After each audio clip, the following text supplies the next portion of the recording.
Good afternoon. I'd like to call to order the PUAB meeting for July 18th, 2024. I guess we'll start with a roll call. Christina? Brad Chance. Here. Michael Talcott. Here. Anthony Jeremita. Here. Steve McLuckie. Present. Les Boatright. Here. All right, thank you. Minutes of the June 20th meeting are in your packet. Were there any comments, changes, corrections? Nothing? All right, I'll look for a motion to approve those. So moved. Second? All right. Christine, you want to call a roll on those, please? Brad Chance. Aye. Michael Talcott. Yes. Anthony Jeremita. Yes. Steve McLuckie. Aye. Les Boatright. Yes. So those have been approved. And now we're down to action items. It's the annual election of officers. My yard signs did not come in time. I'm sorry about that. So the first position we're going to elect is chair. I've enjoyed being on the past year. I'd like to continue if the group so desires, or if they have another. No, I was just gonna move that we let Les continue as chair this next year. Okay. Second? Second. Christine, will you call roll, please? Unless there's any, before we start though, I guess, are there any other, anybody else wants to be chair? I think Robert's rules want you to ask that 3 times. Are there any other nominations? Are there any other? There's the 3. Okay, we've got him. Go ahead and call roll Okay. before he talks more. I'm not kidding. Yeah, I know, I saw that. Brad Chance. Yes. Michael Talcott. Yes. Anthony Jeremita. Yes. Steve McLuckie. Yes. Les Boatright. Yes. All right, thank you. Now we're down to vice chair. I know we're a short committee. I'd like to nominate Mr. Talcott. Okay, is there a second? Second. All right, there's a second. Please call roll. Unless there's anybody else. Anybody else wants vice chair? Anybody else wants vice chair? Anybody else wants vice chair? That's 3 times. Anyone? I guess not, go ahead and call roll. Brad Chance. Here, yeah, yes. Anthony Jeremita. Yes. Steve McLuckie. Yes. Les Boatright. Yes. Michael Talcott. Yes. All right. Welcome aboard. You've got big shoes to fill. And we'll stop there. Okay, great. Let's go on down to reports, finance and admin. Anybody have any questions or any comments from Joe or Lisa about the financial piece? No, we're happy to answer questions. I will say our interim finance director has had a death in the family, and she's actually on her way to Oklahoma. So that's the reason she's not here. But these are the year end. So if you have any questions about them, Now they're the year end, but not quite, yeah. yeah, but then you'll wait till is it November to true them up, I guess, to finalize the book, something Yeah. like that. I would just add real quick, the major differences, so you see the 14 million that we're kind of ahead of budget. Really, the 2 big items that I would say there is substation S, we had for $10 million for construction that has been kind of moved from fiscal year 23-24 to 24-25. So that's a big shift of about 10 million. And then the other big difference, revenues are slightly ahead of schedule. But if you look at our investment income there on the non-operating revenues, we were budgeted at 118,000 and we're at $2.4 million. So that's just when we have a higher reserve, we're able to make more money and more revenues off of those. So that's why that looks a little more favorable. Any other questions about? Have we, has money started coming out of funds at all for renovation on GEHA? No, they haven't yet. So I actually have a set of those design plans sitting here. That's the meeting I just came from. That was all part of that lease purchase agreement, and so those funds will all come from that one source, that 20 million lease purchase. The design of that building is supposed to be done in August, and we're still tracking for that deadline. And then expenditures will start to come after that. At this point, the only thing that's really gone forward so far for that building has been the installation of fiber, which Joe's group has helped with or is helping with, and then the roof replacement. Okay, thanks. Any other questions on the financials? I will say just to point out, on the fund balance, the non-restricted resources available on water, that is well above the targeted reserve level. But as you guys have heard for quite some time now, that CIP program is getting ready to step up into high gear, starting with $5 million in this current fiscal year for water main replacement alone. So lots of CIP expenditures to come from that. And then on the sewer side and water, along with multiple other funds, we will be stockpiling money for the next 2 to 3 years for that combined operations center. So while that number is going up, it's going up to cash fund that building a few years down the road. So just wanted to continue to point that out in case there are questions. Lisa, I've got one from stormwater or any other sales tax we've been collecting. I know stormwater went after several grants last year to help several $1 million and got them. Is that still going to be the case? Are there any out there that they're looking at? There's not a lot of additional grant funding out there beyond that. We did receive several $1 million. One alone was $5 million. The trouble with those grants, and actually I'm going to have to talk to Zach about taking an emergency item to council. The timeline though on those from the get-go was very, very stringent. So for the case of the Rock Creek watershed CMP replacement, those funds are supposed to be obligated this year. We're only at 30% design, which means we're ready to go get easements. But that's what I'm gonna try to take easement acquisition as an emergency. I know that obviously council doesn't prefer to see emergencies, but any amount of time we can gain on the timeline to not lose those funds is really imperative at this point. So even if it's only 2 weeks, it's gonna help a lot in maintaining those funds. We hope that they allow some extensions as the timeline draws near, because those ARPA funds went out to the entire state. Obviously, multiple entities were granted them, and everyone is struggling with the timeline that was originally imposed. So we expect that they will do extensions, but as of this moment in time, they're still saying there aren't extensions available. So we're hustling. So we have to plan as there are no extensions. right Correct. now. I know you said earlier, CMP, the corrugated metal pipe, is one of the things that was a great thing when they put it in years ago, but now it's all rusting out. Yes. You're having to replace a lot of it. And that $5 million grant would go a long way. It would. I think, what was the number that was thrown out? Was it 15 million overall to do, if we did the whole city? Oh, it's actually quite a bit Quite a more. bit more than that. I can't remember what the to number do the was. whole that city. floated. Maybe I blanked out. I think after on some of the these. non-private side, we were approaching 40 million Okay. just on the CMP alone. But the 5 million goes a long way. Yep, it does, and big dent on that one specific watershed, which also encompassed the Manor Oaks subdivision, which had quite a bit of history associated with it. And then, so definitely trying to march forward and get those done to maintain those grant dollars. Okay. All right. Very good. Any other financial questions? All right. Thank you. We'll drop on now down to municipal services. Anything new to report? No, like I said, just the financials. I will say, just in case any of you see on Facebook or anything else, there is a leak on the feed pipe to the water tower that you can see from 24. That water is coming down Liberty. It has been throttled, so it's not gushing water, but it's still being posted about. So if you get questions, there is a leak. The problem with it is that it's a 14-inch cast iron main that is not a standard size or pipe material anymore. It's a 100-year-old installation. So we're working frantically to come up with the repair parts for that, but it's not a standard size that we would have anymore. So going a little slower, but just in case you see it posted, you know what's going on with that. All right. Thank you. IPL. I see there's couple things down here for you. Hopefully a couple, not several. So the first thing you guys had asked was for me to kind of go through the storm response. This presentation was made by our Chief Emergency Operations person, Sam Morris, with the city. So she made this presentation to City Council a few weeks after Memorial Day to kind of talk about how we do storm response, and there was some requests of, okay, what kind of things do you do? And in your packet and available online is that presentation. I didn't really want to get up and do slideshows, but we can go through it real quick, and if you guys have questions, I'll be more than happy to answer them.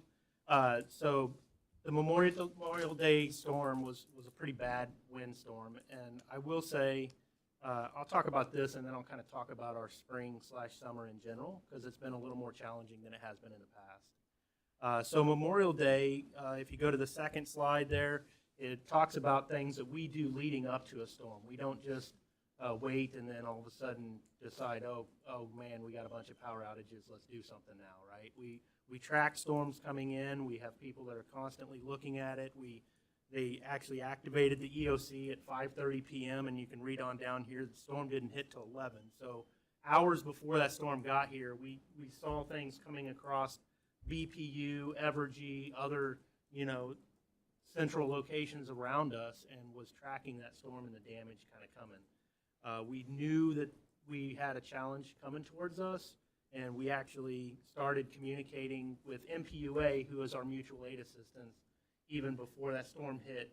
Being Memorial Day weekend, we knew getting people was going to be a challenge if we needed them. So we started communicating with them early as well, just kind of contacting some member cities of MPUA's mutual aid and seeing if maybe they possibly would have some people once we knew how many crews and what the damage assessment looked like.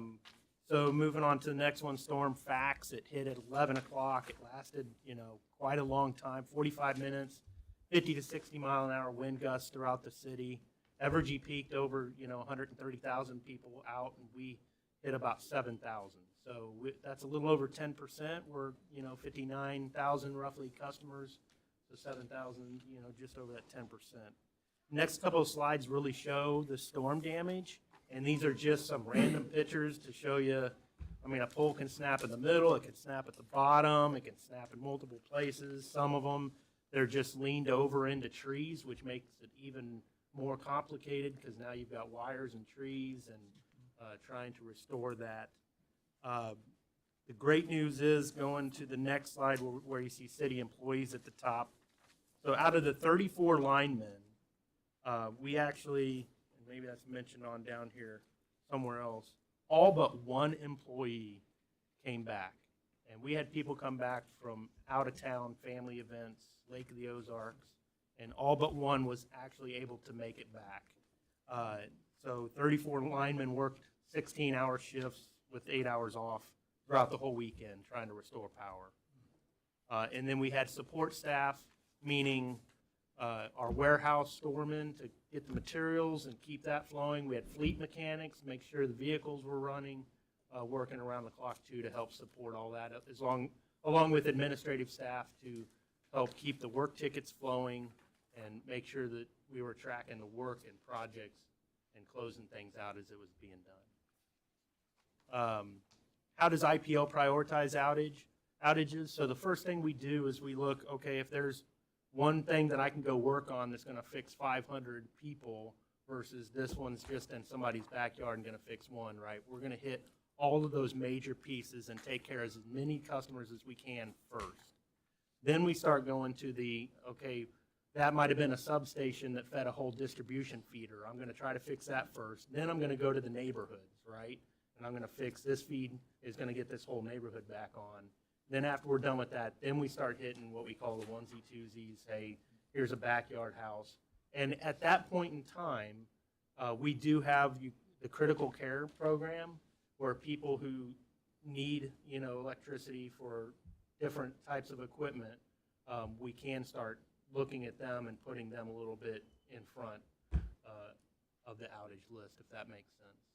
And that's more like your medical list, medical customers. The medical, we call it the critical care program. So you can voluntarily sign up for that.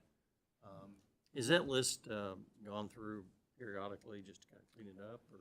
We are in the process of looking at the administration of that program, because once a person's signed up, I don't know that we continually ping them every year and ask, hey, are you still I needing know this or still in the some program? utilities, So, you have to do it annually. So you can do it for this year, and then you have to reapply yeah, to move on. So we're looking through the administration of that to try to clean it up a little bit. But it is a program that is there. So the mutual aid that I talked about earlier, we got Columbia sent a 5-man crew and some equipment. We got 3-man crew from Higginsville and then from Harrisonville. So we did get some help from out of town, and that was really critical in getting us back as quickly as we did. How does that work? Why help from them and not someone else? So we send out through MPUA and they ping the other cities, because other cities may be dealing with storm damage as well, right? So that's just So- the- so we get so-and-so asked. Available manpower. Yeah, they'll ping all the cities, and then all the cities will respond. So there's a lot of times we'll get pinged and say, hey, can we go help Springfield, for example? Well, maybe we just had a storm roll through, or Yeah. we're in a spot where, you know, we want to help as much as we can, just as much as we like receiving the help, but we have to be cautious that we're not putting our own self in hazard of not being able to provide recovery. It's our assistance. customers first, and then if we can help. Absolutely.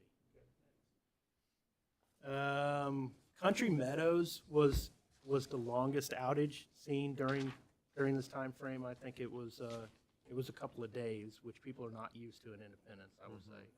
And it was a very challenging outage because, as you could see, there were 4 damaged poles in an area that was back behind houses, and the access to that was really tough. There was one resident that actually saved the day because he said, roll your trucks through my yard, I don't care, because we usually, in that case, we use what's called a backyard machine. They're a little bit slower, a little more cumbersome to operate. Well, this gentleman said, I don't care, roll your trucks through there, get them back there, and let's get the power fixed. And that actually helped save probably at least a shift, if not 2, on the work. And we went back and made that gentleman's yard right and, you know, recovered it. But that type of understanding is really beneficial during storm response. Let's see here. IPL and communications team worked, you know, with over 13 posts over the 3 days, and was a significant increase in individuals we reached out. And it's kind of a model, I think, moving forward on how we communicate storm response. I think it went really well that weekend, and people at least understood we're working on things, we're moving forward, and it was really well received as well.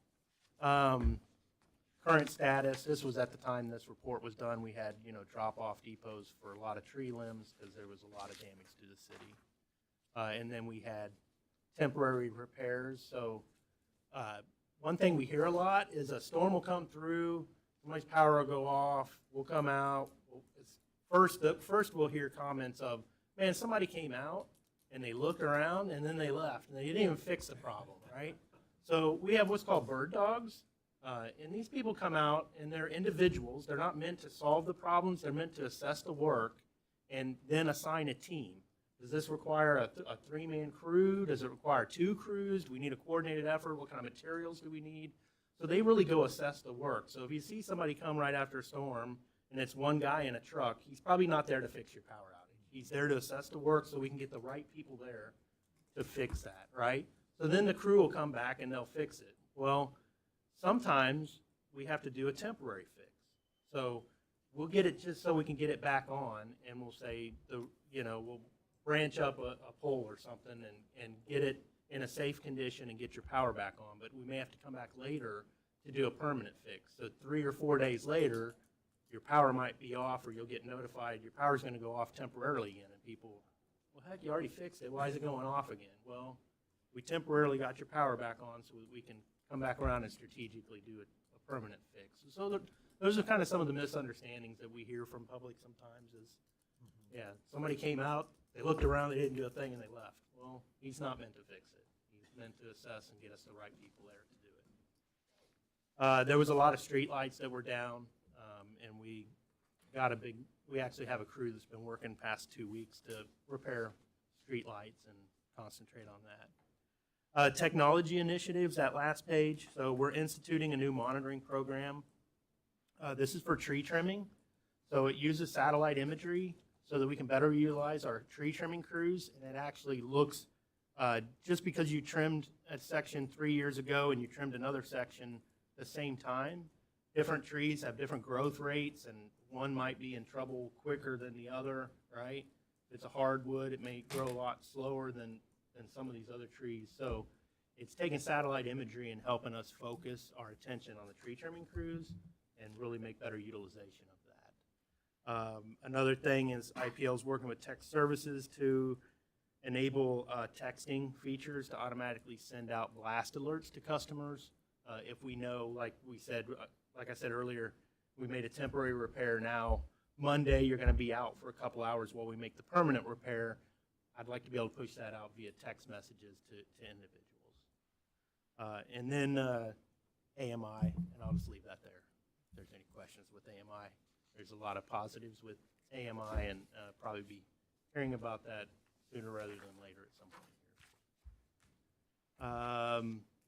Kind of the few takeaways, every storm's different. It's hard to say, well, we did this storm better 3 years ago than we did this time, or, right? I mean, it's, I guess we could go by number of outages, but it's all different.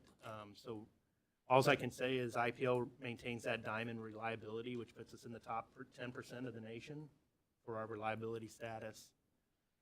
And we did conduct a debrief afterwards to say, hey, what went well, what didn't, what can we improve on, and talk about those issues. So another thing I want to add to this report is right now, you guys know that Houston, Texas, right, is going through a humongous outage.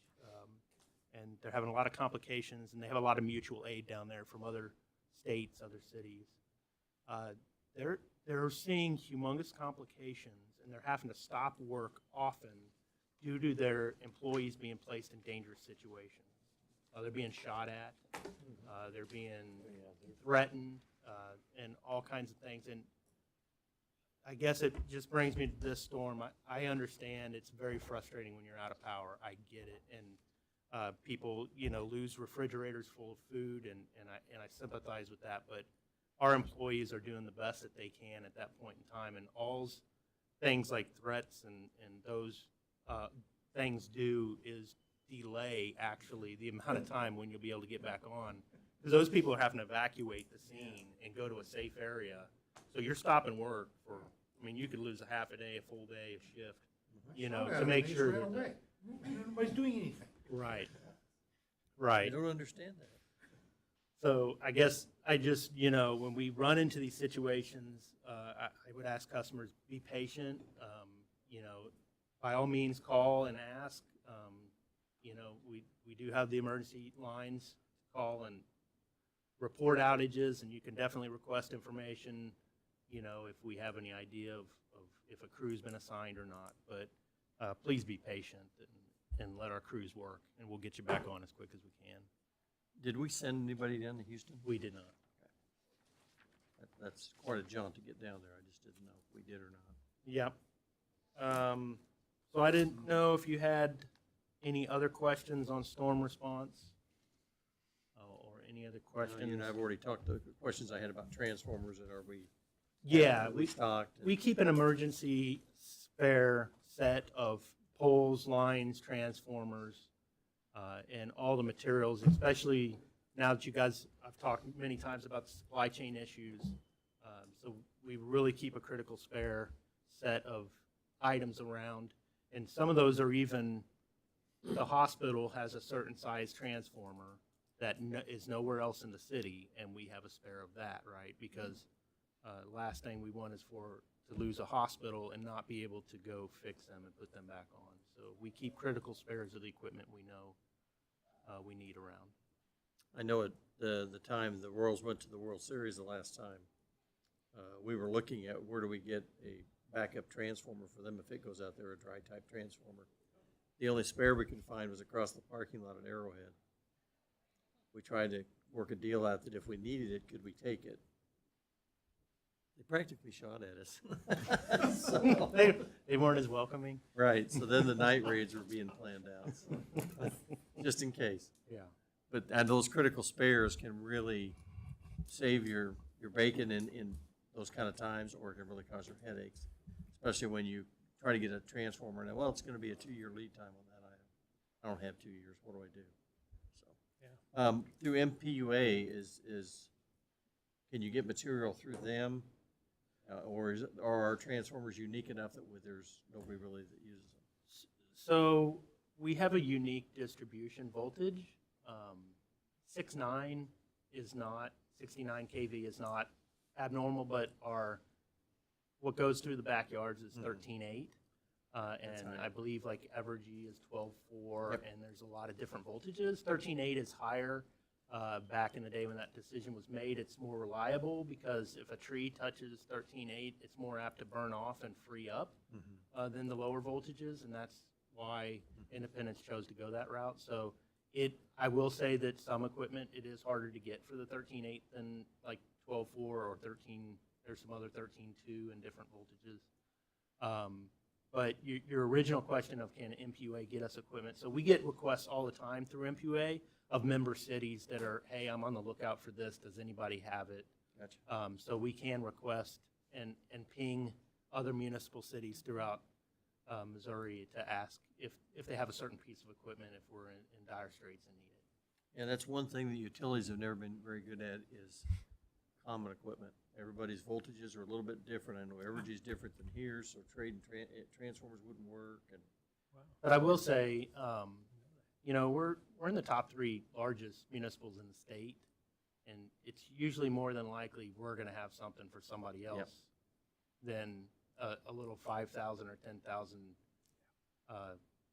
resident community is going to have something that we would need, to be honest. Not saying it wouldn't happen, but more than likely us, Springfield and Columbia is going to have something that somebody else is needing. We can help them out. okay, well, very good. Any other questions on the storm restoration? I'm gonna take this time just to say on July 4th, our little area went out.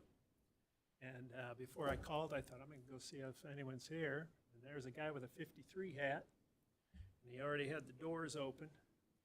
Went out and talked to him, and he was real honest that, hey, I don't know what's wrong yet, so I can't tell you how long it'll be.